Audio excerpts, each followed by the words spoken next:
உலகத் தமிழர்களின் உயிர்நாதம் உண்மை தமிழ் தொலைக்காட்சி.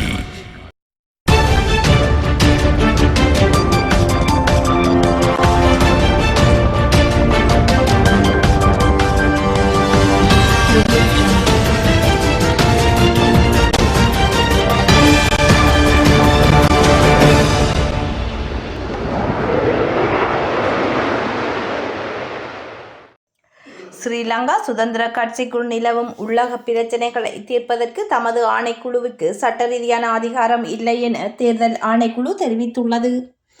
அக்கட்சியில் அரசியல் குழுவினால் தேர்தல்கள் ஆணைக்குழுவிற்கு வழங்கப்பட்ட தீர்மானங்கள் மற்றும் ஆவணங்கள் தொடர்பாக அதன் உறுப்பினர்களால் நேற்று கலந்துரையாடப்பட்ட போதே இந்த விடயம் தெரிவிக்கப்பட்டுள்ளது.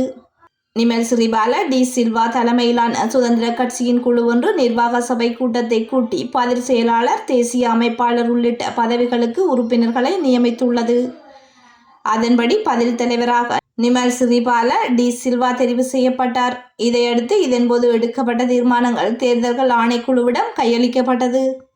மலேக தோட்ட தொழிலாளர்களுக்கு 1700 ரூபாய் அடிப்படை சம்பளமாக வழங்க வேண்டும் என வலியுறுத்தி புறக்கோட்டை ரயில் நிலையத்துக்கு முன்பாக இன்று போராட்டம் ஒன்று முன்னெடுக்கப்பட்டது. இலங்கை தொழிலாளர் காங்கிரசினால் இந்த போராட்டம் ஏற்பாடு செய்யப்பட்டிருந்தது.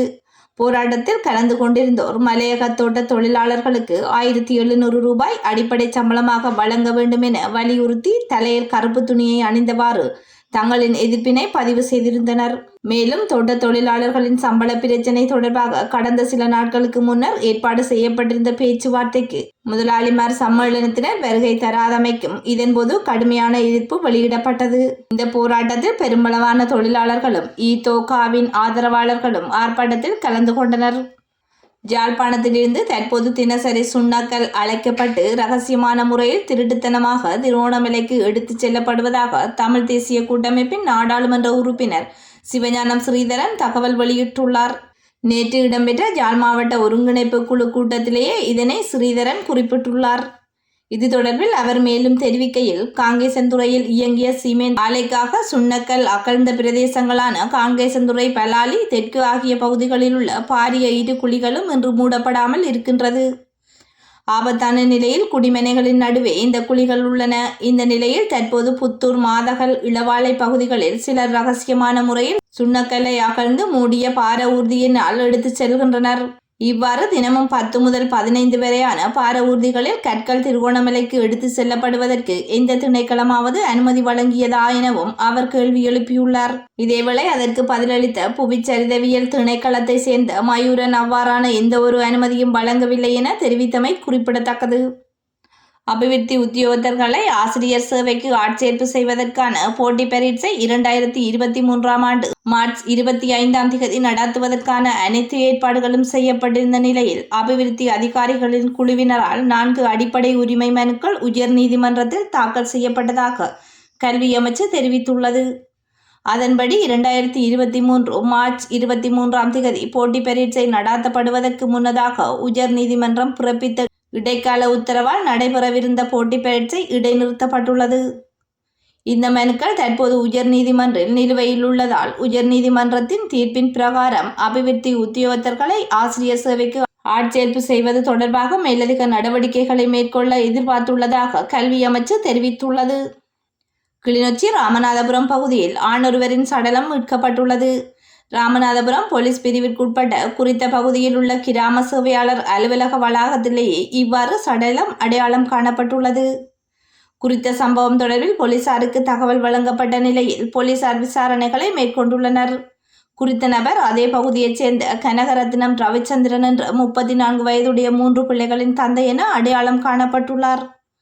குறித்த மரணம் தொடர்பில் ராமநாதபுரம் போலீசாரால் மேலதிக விசாரணைகள் இடம்பெற்று வருவதாக, இறந்தவரின் சடலம் உடற்கூற்று பரிசோதனைக்காக கிளிநொச்சி வைத்தியசாலைக்கு கொண்டு செல்லப்பட்டதுடன் பிரேத பரிசோதனைகளின் பின்னர் உறவினரிடம் ஒப்படைக்க நடவடிக்கை எடுக்கப்பட்டுள்ளதாக ராமநாதபுரம் போலீசார் தெரிவித்துள்ளனர். அம்பாறையிலிருந்து வெளிமடைக்கு அரிசி ஏற்றிச் சென்ற லொரியொன்று பதுளை நுவரெலியா பிரதான வீதியில் வெள்ளவாய பகுதிக்கு அருகில் கவிழ்ந்து விபத்துக்குள்ளாகியுள்ளது. இந்த விபத்து இன்று இடம்பெற்றுள்ள நிலையில் விபத்தில் சாரதி உட்பட 3 காயமடைந்துள்ளதாக எட்டம்பிட்டிய போலீசார் தெரிவித்துள்ளனர். லொரியின் சாரதி இரும்பு கம்பிகளுக்கு மத்தியில் சிக்கியிருந்த நிலையில் சுமார் 1 மணி நேர போராட்டத்தின் பின்னர் காப்பாற்றப்பட்டு வைத்தியசாலைக்கு கொண்டு செல்லப்பட்டதாக போலீசார் தெரிவித்துள்ளனர். கென்யாவில் பாதுகாப்பு படை தலைவர் ஹெலிகாப்டர் விபத்தில் உயிரிழந்துள்ளதாக தெரிவிக்கப்படுகின்றது. அதன்படி கென்யாவின் மேற்கு பகுதியில் விபத்துக்குள்ளான ஹெலிகாப்டரில் ஜெனரல் பிரான்சிஸ் ஓமண்டி ஓகொல்லா மற்றும் 11 பேர் பயணம் செய்ததாக அந்நாட்டு தகவல்கள் தெரிவிக்கின்றன.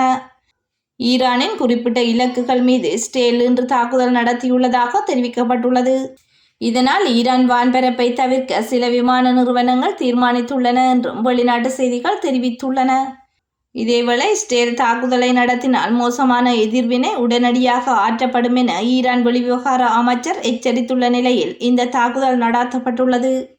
மேலும் இஸ்ரேல் ஈரான் நிலைகள் மீது வான் தாக்குதல் நடாத்தியுள்ளதாக அமெரிக்காவும் உறுதி செய்துள்ளமை குறிப்பிடத்தக்கது.